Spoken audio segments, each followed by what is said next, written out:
कि आप दिन भर हमको सीख देते हैं, उपदेश देते हैं, बड़े बड़े जुमले देते हैं कि भारत की पैठ ये है, आन ये है, बान ये है, नाम ये है, राष्ट्रवाद ये है, छाती 56 इंच की नहीं 65 इंच की है।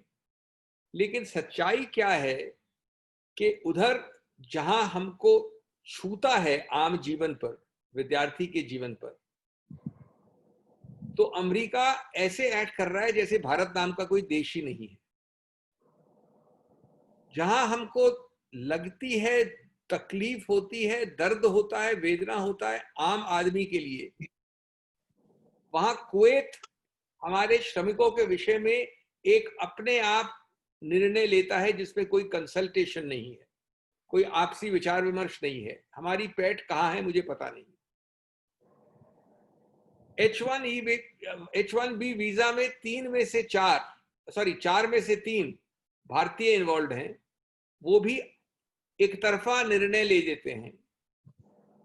हमारे भारत की डिप्लोमेटिक पैठ कहां है, हमारी आर्थिक शक्ति कहां है, हमारे सुपर पावर के देश की छवि कहां है कि विद्यार्थियों के बिना किसी कारण, बिना किसी गलती, बिना किसी स्रोत, बिना किसी कुछ किए अगर यूनिवर्सिटी ऑनलाइन कोर्स करती है तो सैकड़ों विद्यार्थी त्रिशंकु की तरह बीच में खड़े हो जाएंगे, ना इधर के रहेंगे ना उधर के रहेंगे। ये सूचना आई है।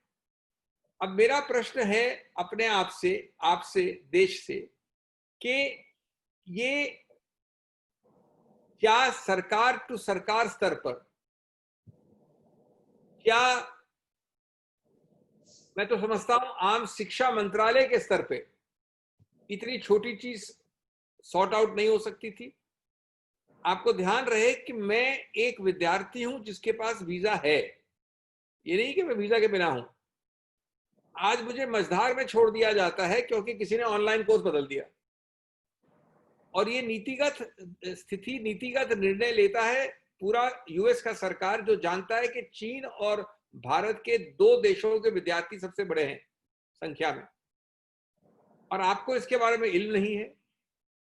आपको होने के बाद ये मालूम पड़ता है और आप कहते हैं हम ये कर लेंगे, वो कर लेंगे, बातचीत करेंगे, बातचीत चल रही है। आपको मालूम है कि जो वार्षिक समय है उस कोर्स का, वो कितनी जल्दी शुरू होने वाला है, कितनी जल्दी अंत होने वाला है। लोगों को तैयारियां करनी पड़ती है, लोगों को ट्रैवल करना पड़ता है, लोगों को जाना पड़ता है। कितनी ज्यादा अनिश्चितता है, कितनी अनसर्टेनिटी है बच्चों के लिए, उनके माता पिता के लिए, परिवारों के लिए।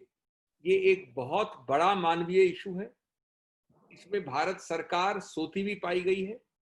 भारत सरकार को बहुत जबरदस्त बड़े पैमाने पे हल्ला करना चाहिए था इसका, और वो सभी चीजें जो शैक्षिक हो, डिप्लोमेटिक हो, आर्थिक हो, जो भी हो, स्ट्रेटेजिक हो, उनसे इसको हल बहुत पहले करना चाहिए था। कम से कम अब तुरंत भविष्य में हमको बताकर, अवगत करके करना चाहिए।